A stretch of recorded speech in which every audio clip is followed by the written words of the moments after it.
Saya lihat muka Bapak Ibu penuh dengan sukacita, wajah yang girang. Ini tahun yang gak mudah bagi seluruh dunia, tapi bagi anak-anak Tuhan ini adalah kesempatan besar. Ada kalanya Tuhan mengizinkan krisis datang supaya kita selangkah lebih maju dari orang-orang dunia. Krisis terjadi di Mesir supaya Yusuf jadi Perdana Menteri. Perlu api yang dinyalakan 7 kali lipat supaya Raja Nebukadnezar melihat kemuliaan Tuhan dinyatakan. Krisis datang bukan menghancurkan saudara. Krisis datang untuk membawa Anda pergi lebih cepat. Krisis datang untuk membuat Anda menjadi number one, nomor satu. Yang tadinya dari belakang, yang tadinya tertinggal 10-20 tahun, tapi dengan adanya orang percaya, lebih maju daripada orang-orang yang tidak mengenal Tuhan. Dan Alkitab berkata ini adalah tahun di mana kita sedang berbicara tentang berlari lebih cepat dan terbang lebih cepat. Kita telah melewati jalan-jalan perjalanan yang panjang, naik turun gunung, melewati lembah, melewati situasi yang menegangkan, melewati lembah-lembah kelam. Tapi ini adalah tahun di mana Bapak Ibu harus mempersiapkan diri, melatih diri untuk Bapak Ibu berlari dan terbang lebih cepat. Ini adalah tahun di mana Bapak Ibu akan selangkah lebih maju dari kemarin, bahkan akan pergi lebih cepat dari beberapa tahun yang lalu. Anda akan terbang lebih cepat dari 10 tahun yang lalu. Anda akan berlari lebih daripada 5 tahun yang lalu. Karena ini adalah waktu untuk Bapak Ibu dan saya melatih diri. Kalau Bapak Ibu perhatikan baik-baik, kitab Mazmur itu, kalau kita baca ada 71 kali ditulis kata Selah di situ. Selah itu artinya berdiam diri sebentar. Selah itu artinya reposisi. Selah itu artinya Bapak Ibu dan saya mulai mengoreksi diri bahwa saya salah jalan, saya salah memilih. Tapi Daud menulis 71 kali kata Selah dan 3 kali ada dalam kitab Habakuk. Jadi kata Selah itu dalam Alkitab kita ada 74 kali.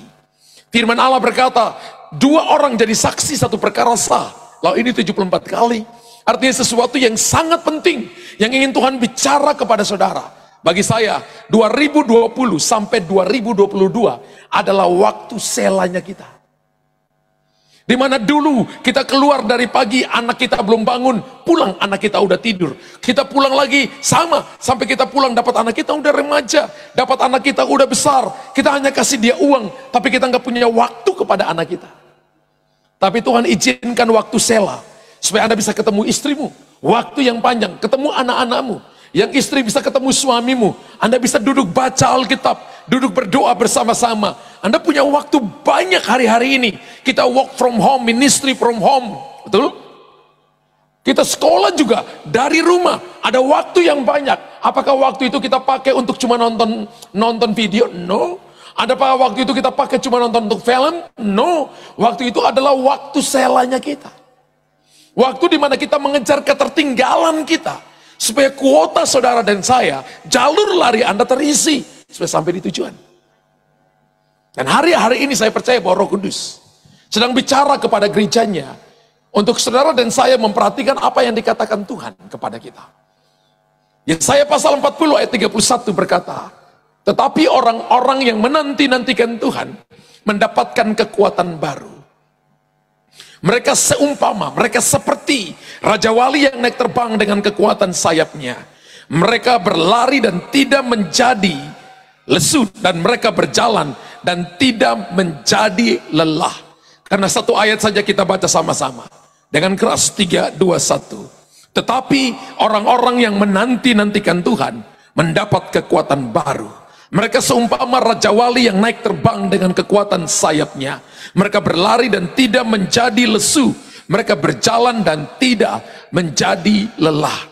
Alkitab berkata bahwa orang-orang yang menanti-nantikan Tuhan mendapat kekuatan baru. Kalau kita bisa pergi lebih cepat, kalau kita nanti diberkati dalam bisnis, kita dipromosi dalam jabatan, kita dipercayakan Tuhan karunia-karunia, itu bukan kekuatan Anda, itu kekuatan yang Tuhan kasih. Dan firman Allah berkata yang menanti-nantikan Tuhan. Kata kunci di situ adalah menanti-nantikan Tuhan. Menanti-nantikan dalam bahasa Ibrani dipakai kata kafah, ki, alfa, Victor, alfa, hotel. Kafah. Kafah itu artinya saudara dan saya menanti dengan sabar karena jawaban Tuhan sudah datang.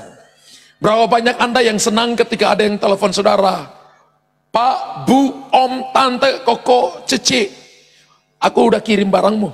Aku pertolongan segera datang. Mobil sudah jalan. Dan berarti sebentar lagi kita akan mendapatkan apa yang kita mau. Berapa banyak yang sedang terima itu? Jawaban Tuhan sedang OTW kepada Anda. Tapi Bapak Ibu harus punya kafah. Kafah itu dari kata itu kemudian kita dapat kata semedi. Kata semedi yang dipakai, orang bersemedi dan sebagainya. Dipakai dari kata ini karena kata menanti-nantikan. Berdiam bukan artinya cuma berdiam. Berdiam sambil memperkatakan firman. Berdiam sambil orang-orang yang di luar sana menghafalkan mantra. Tapi kafah di sini adalah menanti jawaban Tuhan. Menanti apa yang Tuhan sudah kirimkan kepada saudara. Kirimkan terobosan, kirimkan jalan keluar, kirimkan promosi, kirimkan kesehatan, kirimkan kekuatan, kirimkan pemulihan dalam hidupmu.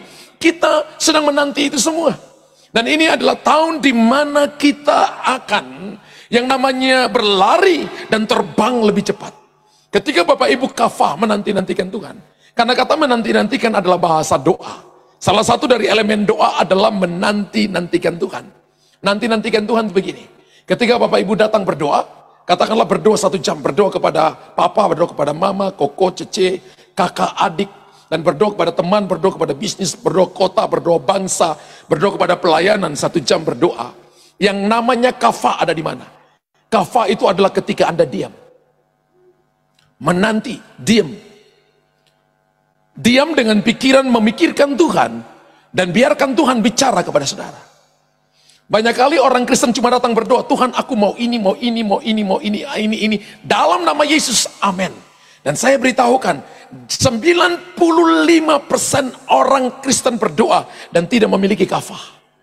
Tidak memiliki waktu untuk menanti-nantikan Tuhan. Ingat Bapak Ibu, saya beritahukan kepada jemaat Tuhan. Ketika Bapak Ibu berdoa, Tuhan dengar. Ketika Tuhan bicara, maka Anda perlu diam. Saya ulangi Bapak Ibu ya. Ketika kita berdoa, Tuhan dengar. Dan ketika kita diam, Tuhan bicara. Kafah itu artinya Anda menunggu tuntunan Tuhan. Ini tahun adalah tahun yang sangat gelap bagi beberapa pemimpin dunia. Bahkan hampir seluruh dunia mendengungkan 2023 adalah tahun gelap. Tapi saya beritahukan kepada saudara, Yesaya 60 ayat 1 sampai ayat 10 berkata, ini tahun di mana kemuliaan Allah akan terbit. Ini tahun di mana gereja akan terbit dan akan membawa kemuliaan Allah. Sinar kemuliaan Allah akan dinyatakan kepada saudara, dan Anda akan pergi menjadi terang bagi bangsa-bangsa. Amin. Amin. Ternyata kafah itu bisa membuat percepatan, saudara. Orang-orang menanti-nantikan Tuhan mendapat sebuah percepatan. Mana percepatannya? Dari berjalan kepada berlari, berlari kepada terbang. Kalau hari ini bisnismu sepertinya cuma berjalan bahkan merayap, maka nggak ada cara lain. Anda harus datang di hadapan Tuhan dan menanti-nantikan Tuhan. Kitab Ulangan berkata begini, aku yang memberikan kepadamu kekuatan untuk memperoleh kekayaan. Tuhan yang kasih kita kekuatan untuk memperoleh kekayaan. Ada banyak orang memulai hidupnya tidak dimulai dengan doa lebih dulu. Ada kalanya orang berdoa tidak punya waktu untuk kafah lebih dulu. Nanti Bapak Ibu latih. Dan banyak orang Kristen, kenapa sampai mereka tidak punya kafah?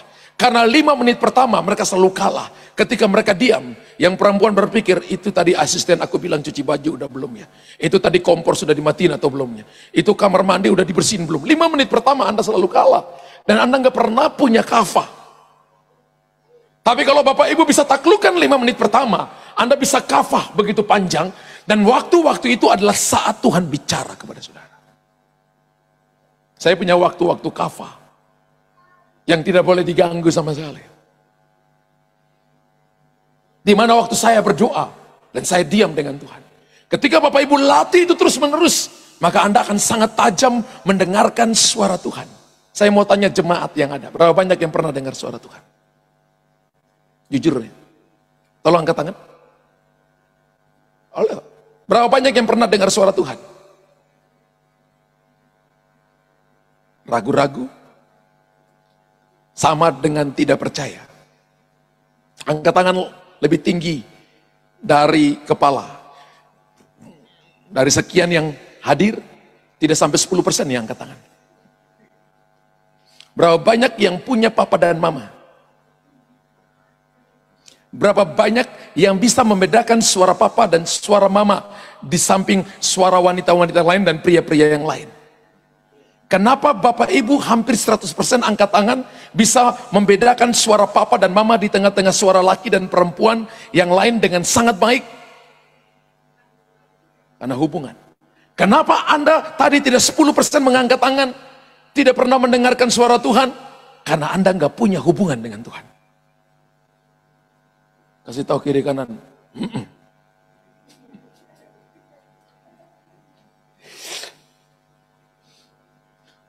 Ketika Bapak Ibu menomorsatukan Tuhan, bergaul dengan Dia, Anda akan dengar Tuhan panggil Samuel. Samuel, Samuel, Samuel. Dia belum pernah dengar suara Tuhan. Diajarkan sama orang tua rohaninya, Eli. 3 kali baru Eli sadar. Eli berkata kepada Samuel, kalau dia panggil lagi, maka kamu katakan, bicaralah Tuhan, hambamu mendengar. Wow. Berkali-kali Tuhan bicara kepada saya. Ada kalanya nggak masuk akal. Ada kalanya kalau pikir dengan pikiran, nggak mungkin. Tapi ketika diberitahukan, iya, benar. Ada seseorang yang saya bernubuat kepada dia, ginjalmu bermasalah. Selesai itu dia WhatsApp istri saya. Yang Pastor Luther katakan, tidak kok, saya ginjal baik-baik. Bapak Ibu tahu nggak? 2 minggu kemudian, ketika pergi periksa ke dokter, dokter katakan ginjalnya kronis. Dia nggak tahu sama sekali. Tapi dalam nubuatan itu Tuhan berkata, bilang dia jangan takut ketika dia percaya Tuhan pulihkan. 2 bulan kemudian ginjalnya jadi ginjal yang baru. Ketika Anda dengar suara Tuhan, Anda akan memberitahukan sesuatu yang orang lain tidak mengerti. Ingat Alkitab yang Anda dan saya punya adalah kitab nubuatan. Tuhan pakai orang, setan juga pakai orang. Karena itu Bapak Ibu harus bisa membedakan suara Papa. Bapa kita di sorga, kalau kita anak, maka kita harus dengarkan suara Bapa kita di sorga. Supaya yang tadinya berjalan, sekarang berlari. Amin. Yang tadinya berlari, untuk sekarang waktunya take off. Waktunya terbang dalam kecepatan tertentu. Dan kalau Bapak Ibu terbang, maka syaratnya cuma satu. Gravitasi bumi harus 0, dan kita harus punya aerodinamika rohani. Aerodinamika rohani artinya tidak boleh menarik kita turun kepada hal-hal dunia. Keinginan mata, keinginan daging, keinginan hidup. Tidak boleh lagi menarik kita melebihi Tuhan yang menarik kita. Artinya kita harus memprioritaskan Tuhan lebih dari segalanya. Dia harus jadi number 1. Jadikan Jesus be the center dalam hidupmu. Jadikan Yesus nomor 1 dalam hidupmu. Amin. Dan kalau Bapak Ibu dan saya punya aerodinamika rohani, kemarin saya terbang dari Makassar sampai Jakarta tuh 2 jam. Pakai Garuda Indonesia. Dan ketika saya di atas, saya coba berkali-kali naik pesawat. Tapi kemarin saya lihat, di bawah itu saya lihat kalau bangunannya besar, tinggi. Ketika kita ada dalam ketinggian 37.000 feet dari permukaan laut. Gak kelihatan bangunan tinggi. Kelihatan seperti debu, saudara. Ya, yang nempel di bumi. Kalau Anda dan saya dalam sebuah ketinggian tertentu dan gaya gravitasinya 0, maka autopilot terjadi di situ. Tuhan yang pegang kendali atas hidupmu. Anda bisa melihat jauh melampaui yang dapat dilihat oleh orang lain. Yang pertama, Anda akan lihat masalah kecil. Anda tidak bisa lagi kelihatan jerawat suamimu atau istrimu. Anda tidak bisa lagi kelihatan masalah yang tadinya begitu memusingkan Anda. Karena Anda sekarang lagi terbang di dalam aerodinamika rohani. Dan orang yang punya aerodinamika rohani akan melihat hal-hal yang supranatural. Kasih tahu kiri kanan. Orang yang hidup dalam aerodinamika rohani akan melihat hal-hal yang supranatural. Dia akan melihat apa yang tidak dapat dilihat oleh orang lain. Kenapa sampai pesawatnya harus terbang tinggi? Supaya sampai lebih cepat. Kenapa Bapak Ibu harus berlari? Supaya sampai lebih cepat. Kenapa kita perlu terbang? Supaya sampai lebih cepat. Amin. Ini adalah tahun di mana Bapak Ibu akan lihat begini, apa yang ditunggu Yusuf 13 tahun. Anda hanya tunggu mungkin cuma 2 tahun setengah, 3 tahun setengah ketika hatimu siap. Ini waktu di mana umat Allah harus mencari Tuhan dengan sungguh-sungguh. Aerodinamika rohani. Bicara tentang Raja Wali, kita seperti Raja Wali yang naik terbang dengan kekuatan sayapnya. Raja Wali itu tidak ditarik oleh aerodinamika rohani. Anda akan terbang dalam kecepatan tertentu. Raja Wali dewasa itu tingginya 0,9 meter. Dan Raja Wali itu umurnya itu bisa sampai 120 tahun. 120 tahun umur standarnya. Dan seketika dia masuk umur 40 tahun, maka Raja Wali dewasa mengalami yang namanya rontok bulu, dan paru yang di depannya itu patah. Dan dia harus mengalami itu, kesakitan itu, proses itu, selama 1 tahun. Masa paru itu adalah masa di mana Raja Wali dia naik kepada sarangnya, berat sarangnya bisa 700 kilo, dan manusia bisa tidur di situ, dibuat sangat nyaman bagi anak-anaknya. Dan ketika Raja Wali mengalami ini, maka dia hanya naik di atas sarangnya, mencengkram batu karang, memandang matahari. Kalau Bapak Ibu mau terjadi percepatan, maka hal yang pertama, kita harus punya aerodinamika rohani. Amin. Tidak lagi ditarik oleh hal-hal ego, tidak boleh ditarik oleh hal-hal yang berbawa perasaan. Perasaan selalu mendustai, iman adalah kebenaran. Perasaan adalah musuh iman, tapi iman itu sesuatu yang melampaui akal, yang akan membawa Anda lebih cepat sampai dari orang-orang lain. Jemaat, kita harus hidup dengan iman. Baim, bukan baper. Kasih tahu, saya harus baim, terbawa iman, bukan terbawa perasaan. Kalau terbawa perasaan, tenggelam seperti Petrus. Ketika merasa tiupan angin, maka ini ayam kampung tenggelam, untuk Tuhan tolong. Betul? Alkitab tidak mengatakan bahwa kita ini adalah Kristen ayam kampung. Ayam kampung itu terbangnya cuma 3 meter, tapi ribut paling banyak dari semua unggas. Dan makanannya adalah mengais-ngais, kemudian makannya cacing. Ujung-ujungnya jadi ayam penyet atau smash chicken. Cuma itu ujung-ujungnya, masa depannya. Ya. Saya percaya tidak ada yang mau jadi ya Kristen ayam kampung. Yang kedua, ungas yang kedua adalah burung emprit. Kumpulannya banyak. Bisa 200, bisa 300 ekor. Tapi kalau satu nggak terbang, semua nggak terbang. Kalau satu diam, semua diam. Kalau satu nggak ke ibadah, semua nggak ke ibadah. Kalau satu ke ibadah, semua rame-rame ikut. Itu namanya Kristen burung emprit. Kalau satu sakit hati, semua sakit hati sama-sama. Ini namanya barisan sakit hati. Di sini nggak ada, di sini sehat semua hatinya. Haleluya. Amin. Kita tidak ditentukan jadi Kristen ayam kampung. Kita tidak ditentukan jadi Kristen burung emprit. Kita ditentukan jadi Kristen Raja Wali. Satu-satunya ungas yang terbang sendiri dan melintasi badai adalah Raja Wali. Tahun ini orang berkata bahwa penuh kegelapan. Tahun ini orang berkata tidak bisa lihat jalan. Tapi Raja Wali akan membuka sayapnya. Anda akan berdoa, Anda akan ibadah, Anda akan baca Alkitab, Anda akan dapat rema, Anda akan dengar suara Tuhan, Anda akan dituntun oleh Tuhan, Anda akan melihat jalan, sekecil apapun jalan itu adalah jalan Tuhan. Dan ketika Anda melaluinya, maka ujungnya adalah Anda akan melihat tanah Kanaan, Anda akan melihat perkara-perkara hebat, janji-janji Tuhan menanti Anda. Saudara akan melihat perbedaan antara orang benar dan orang fasik yang akan Tuhan nyatakan tahun ini. So ketika Raja Wali terbang, maka ayam kampung cuma melihat saja. Saya senang nonton National Geography. Ada kalanya kalau di rumah itu nggak nonton yang lain, cuma bukan National Geography. Dan saya paling senang ketika saya lihat Raja Wali. Kemarin saya nonton lihat tentang Raja Wali. Dan ketika dia terbang, ternyata Raja Wali itu burung yang melayang. Awal dia mulai dilepaskan dari sarangnya, dia hanya kepakan sayapnya hanya beberapa kali. Setelah itu dia membiarkan angin atau badai mengangkat dia naik. Dan ketika dia ada di atas badai, dia nggak kepakan sayapnya. Dia melayang.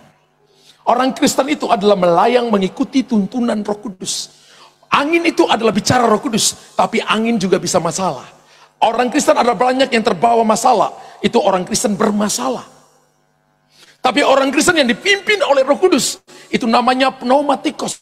Orang yang hidup di dalam roh. Dan orang yang hidup dalam roh, maka dia tidak akan melakukan hal-hal yang menyakiti hati Tuhan. Dia akan bicara tentang apa yang ada di isi hati Tuhan, apa yang ada di pikiran Tuhan, dan dia akan melihat keberhasilan. Saya nggak berkata bahwa Bapak Ibu nggak punya masalah. Saya katakan bahwa Bapak Ibu akan hadapi masalah, tapi Bapak Ibu akan melihat Tuhan akan ikut campur tangan. Bapak Ibu akan melihat penyelesaian Tuhan yang ajaib. Tuhan akan pakai masalah persoalan untuk menjadi fondasi doa saudara dan saya. Anda harus merubah persoalan, masalah, problem, kelemahan saudara menjadi doa di hadapan Tuhan. menjadi mesbah ukupan di hadapan Tuhan, maka saudara akan melihat, Anda akan sampai lebih awal. Anda akan sampai lebih awal dan Anda akan dewasa, Anda akan kuat. Raja Wali itu kalau punya anak tidak pernah lebih dari 3. Paling banyak itu 2. Dan anak-anak Raja Wali ketika mereka ditetaskan, telurnya pecah, maka dalam beberapa minggu, 2 atau 3 minggu, maka pekerjaan Raja Wali itu yang pertama, anak-anak Raja Wali cuma 2. Yang pertama adalah makan, yang kedua tidur. Jadi 3 minggu itu kerjaan mereka cuma makan tidur, makan tidur, makan tidur, makan tidur. Dan ketika waktunya bulu-bulu mereka sudah tumbuh lebat, ketika waktunya sayap mereka sudah dibentangkan. Sayap Raja Wali itu 2 meter, saudara. Satu kepakan itu, satu kanan sayap kanan 2 meter, satu sayap kiri 2 meter. Wow, itu sayap yang sangat panjang, saudara. Dan pada waktu itu induknya, induk bisa laki bisa perempuan, mereka mulai terbang datang pada waktu anak-anaknya sudah siap terbang.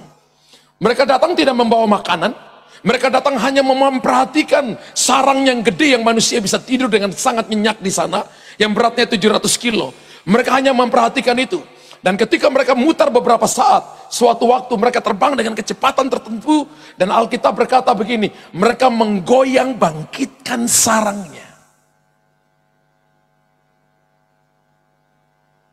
Tahun ini akan menjadi tahun beberapa dari saudara akan mengalami sarang kenyamananmu dibongkar oleh Tuhan. Katakan, cuma satu yang kedengaran, yang lain gak berani. Bapak Ibu mau amin atau tidak amin, haleluya atau tidak haleluya, maka sarang itu akan dibongkar. Tujuan sarang itu dibongkar adalah bukan karena induknya jahat, bukan karena induknya gak mau kasih mereka makanan, tapi sarangnya dibongkar supaya induknya ingin melatih anak-anaknya terbang melintasi badai. Barang siapa kukasihi, kutegur, kuhajar. Tambah satu lagi, didiamkan. Kalau Bapak Ibu dengar firman Tuhan datang dan menegur kita, tanda disayang Tuhan. Kalau Tuhan masih hajar kita, tanda disayang Tuhan. Tapi kalau Tuhan diamkan, suka-suka Bapak Ibu. Mau binasa atau mau selamat, itu pilihan Bapak Ibu. Nggak ada guidance dari Tuhan. Hari ini kalau beberapa daripada Bapak Ibu, Tuhan pakai mulut orang lain, Tuhan pakai firman Allah, datang menegur kita, datang mengarahkan kita, tanda kita disayang oleh Tuhan. Tapi kalau Tuhan nggak bicara sama sekali kepada Bapak Ibu, berarti Bapak Ibu tidak mendengarkan arahan Tuhan, tidak melakukan apa yang Tuhan mau, sehingga Bapak Ibu pilih mengikuti keinginan daging sendiri. Dan Alkitab katakan, Israel dibawa masuk ke padang gurun, Israel dibawa masuk ke Mesir 430 tahun. Mereka ada di bawah Ottoman Turki 400 tahun. Mereka ada di bawah yang namanya Babel 70 tahun. Mereka ada di bawah Inggris Raya 80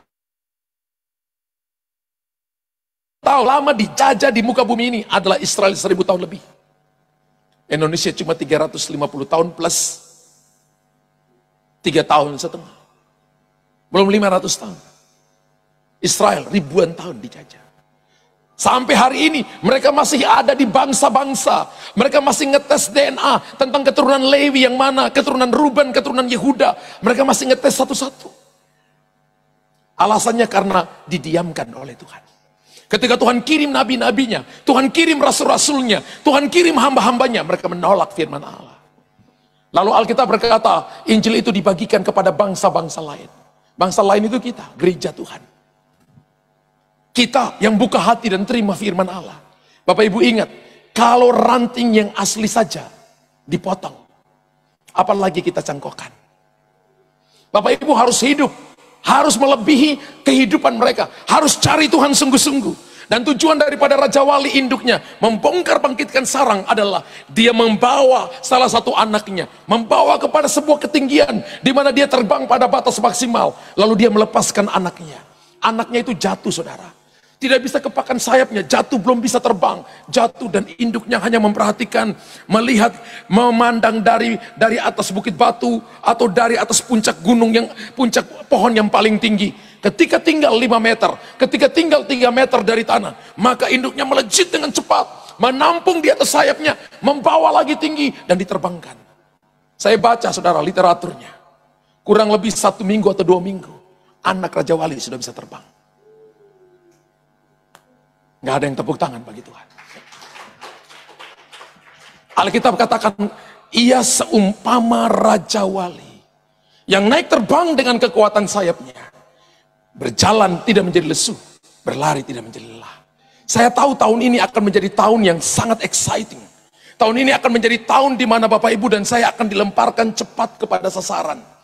Raja Wali membongkar bangkitkan sarangnya untuk melatih anak-anaknya. Untuk terbang itu cuma 2 minggu.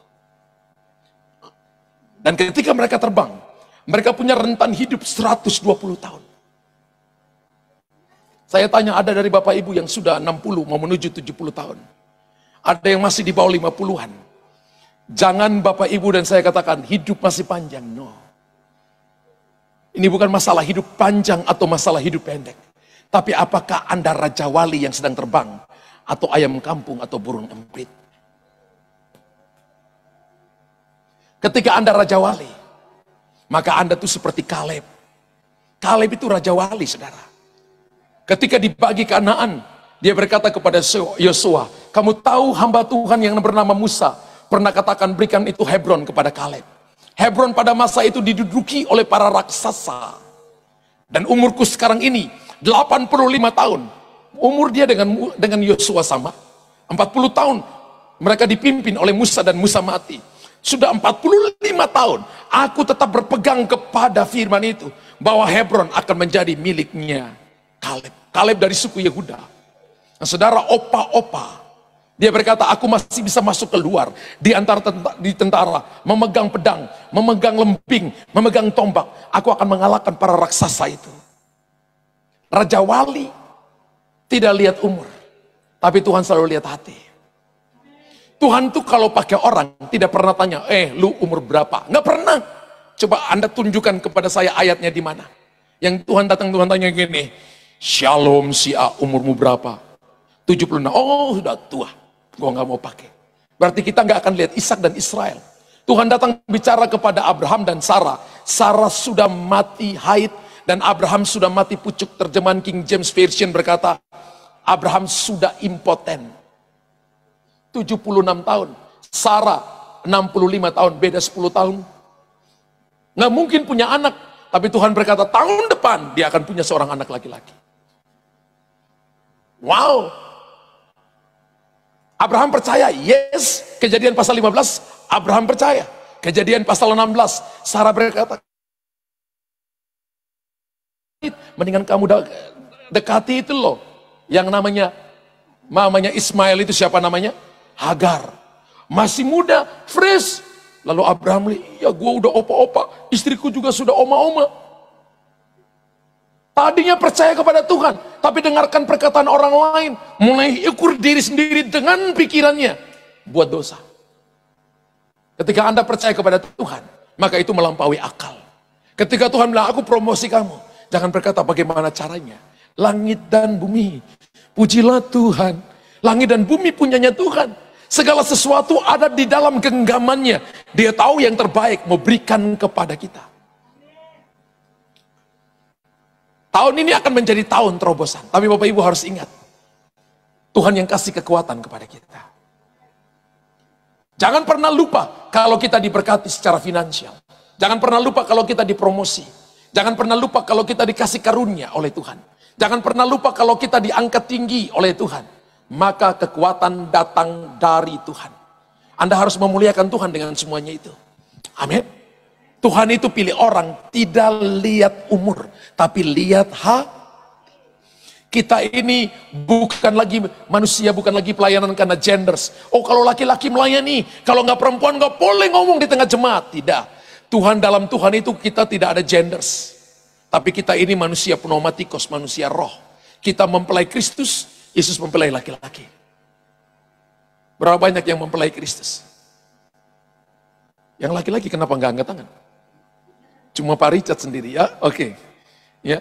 Semua kita adalah mempelai Kristus. Berarti di dalam Tuhan kita dilihat perempuan. Amin. Dan Tuhan sedang tunggu gerejanya siap. Saya ingat kalau ini istri saya lagi ikut karena ini online. Ada istri, ada anak saya Cherry, Kalau mau pergi ibadah, saya katakan, ayo cepat, jangan terlambat. Istri saya katakan, kamu kan laki-laki, kita mesti pakai lipstick, eyeshadow, blush on, rambut harus diputar-putar, pakai baju ada kalanya nggak cocok dengan suami, perlu ganti bisa sampai 3 kali. Itulah perempuan. Bagaimana kakak Oki? Saya bilang kepada anak saya lagi, kakak Kris, besok kalau kamu punya istri, kamu harus sabar. Iya Bapak sabar. Bukan cuma sabar kakak, harus ada satu kata di depan sabar lagi. Panjang sabar. Untuk siapa? Untuk istrimu nanti. Kamu lihat papa, ada kalanya papa di mobil, titit. Ma, panggil ibu. Masih dandan pak. Sekarang ada kakak-kakaknya di sana, biasanya saya pergi duluan, baru nyusul. Karena memang perempuan. Dan kira-kira Tuhan dandani mempelainya seperti itu. Dan gereja harus mempersiapkan diri. Berapa banyak yang Bapak Ibu waktu nikah, ambil paket 3 bulan, 5 bulan, dandan mandi susu. Kalau di masa-masa Ratu Esther itu adalah, mandi pertama adalah mandi minyak mur. Berapa lama? 6 bulan. Tugas minyak mur yang pertama adalah menghilangkan bau badan. Yang kedua membuka pori-pori. Dan bau mur itu kalau Anda bawa ke mulut, rasa pahit luar biasa. Cara Tuhan menghilangkan bau dosa itu pakai masalah, pakai persoalan, pakai struggle, pakai pergumulan, pakai jalan tertutup. Supaya Anda jangan buat dosa, Anda datang ke Tuhan. Berapa lama? 6 bulan. Setelah 6 bulan baru pakai minyak kasai. Minyak kasai pada waktu itu adalah parfum yang sangat mahal. Yang hanya dipakai oleh raja, permaisuri, dan orang-orang lingkaran satu raja. Mandi berapa lama? 6 bulan. Bayangkan pori-pori udah terbuka 6 bulan. Mandi minyak kasai 6 bulan. Bayangkan mandi minyak mur 6 bulan. Minyak kasai 6 bulan. Kalau 1 minggu masih tahan kali. Oke, sebulan masih tahan. Bayangkan itu. Perempuan-perempuan jumlahnya wanita itu 127 negara bagian.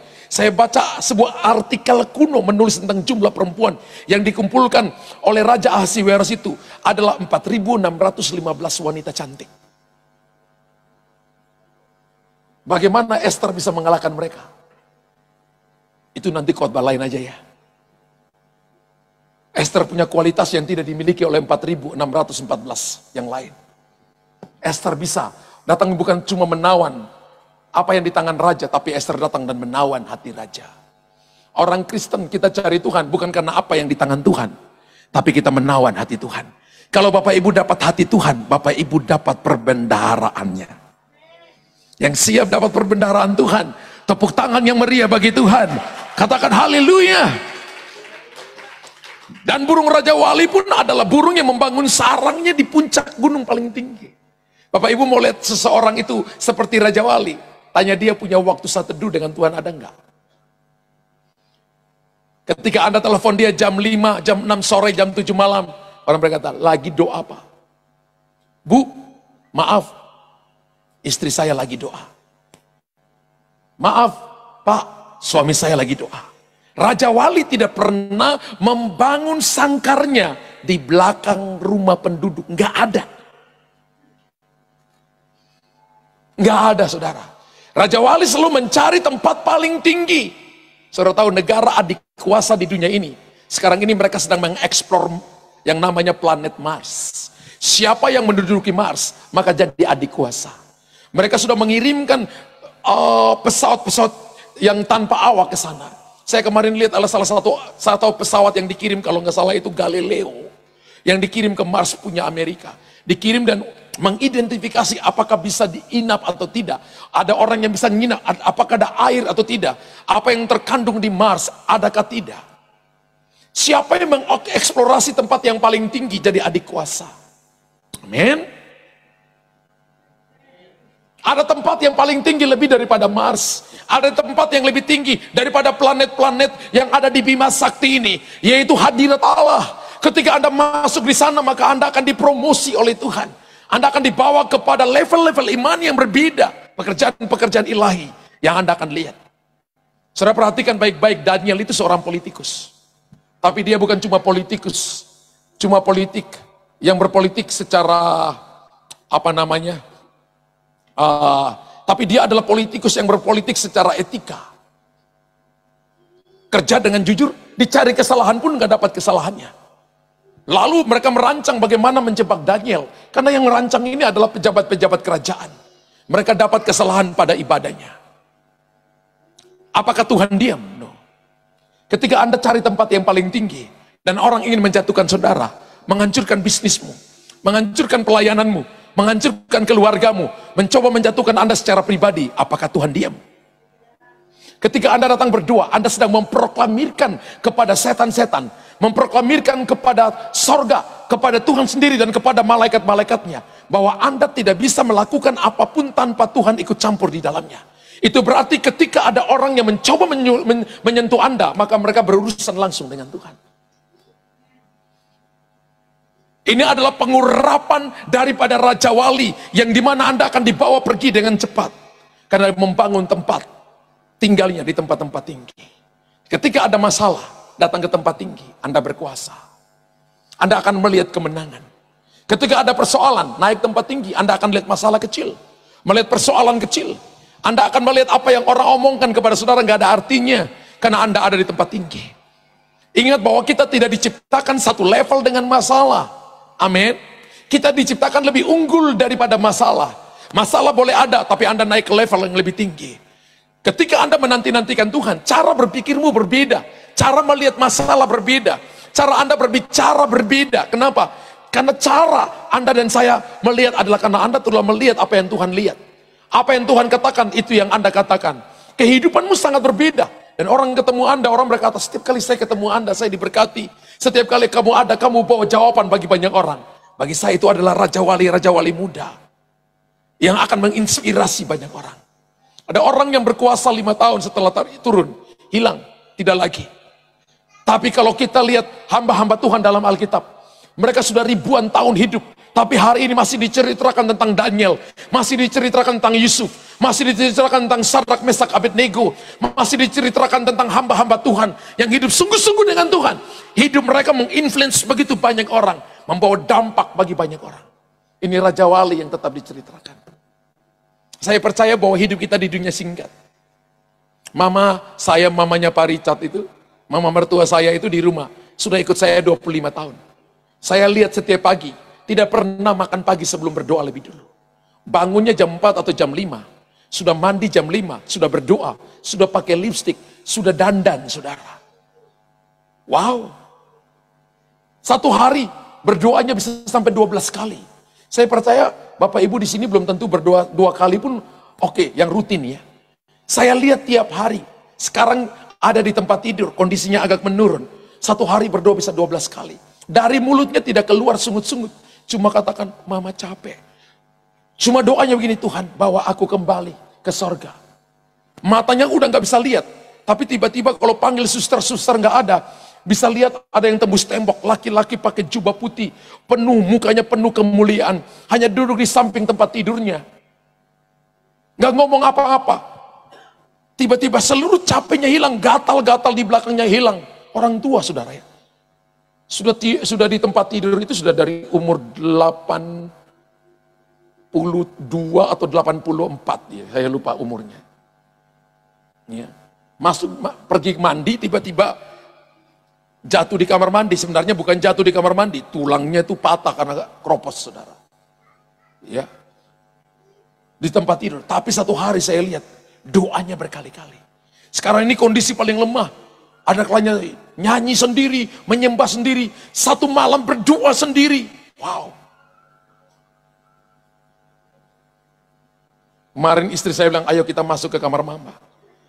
Kemudian kita masuk, ambil tangan mama, taruh di atas kepala kita. Ma, ini Luther. Ma, ini Lenny. Ma, ini Chris.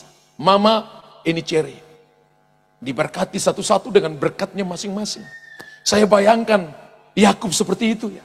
Mau mati, dipanggil anak cucunya. Diberkati dari Ruben sampai Benjamin. Setiap perkataannya itu jadi berkat bagi suku ini sampai hari ini.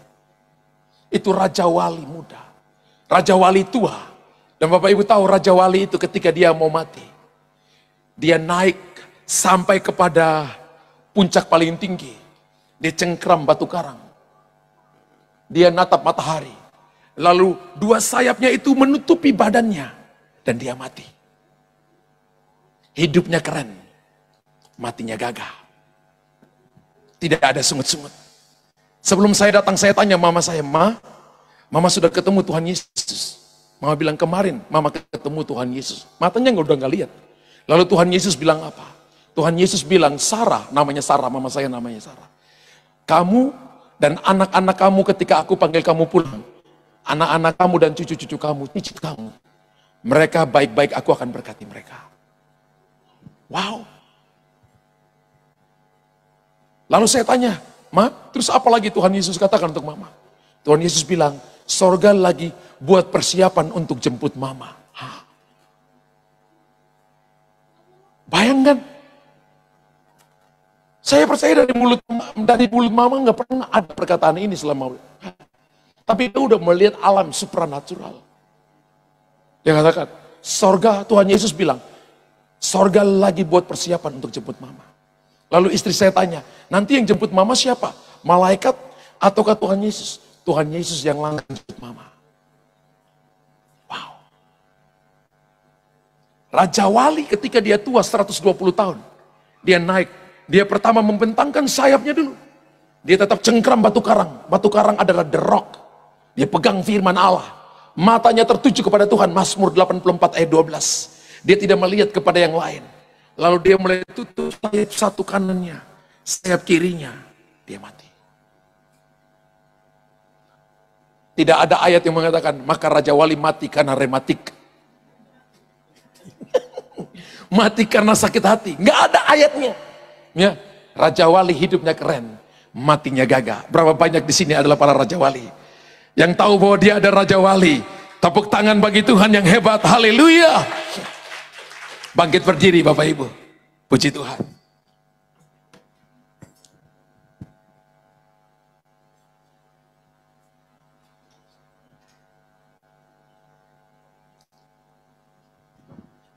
Haleluya.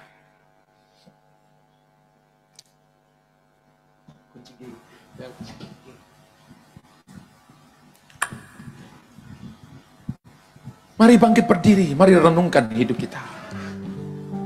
Ini tahun jangan izinkan gaya gravitasi bumi, hal-hal dunia menarik kita.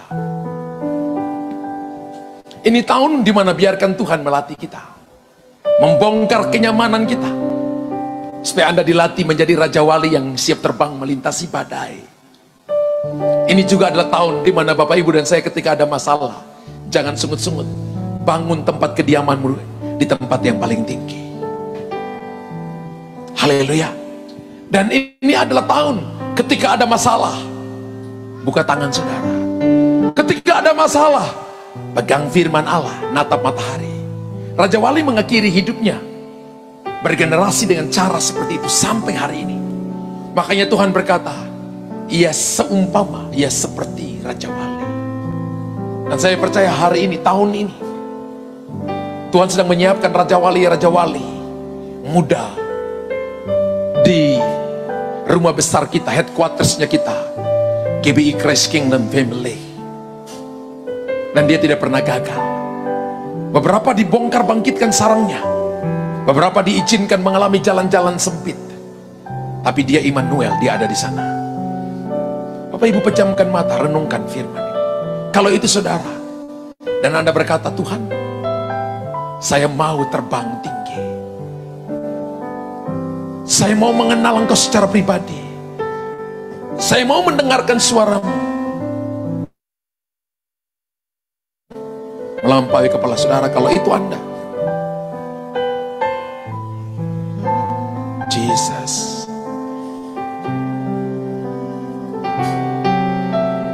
Bapak Ibu yang angkat tangan, keluar ke depan, maju ke depan.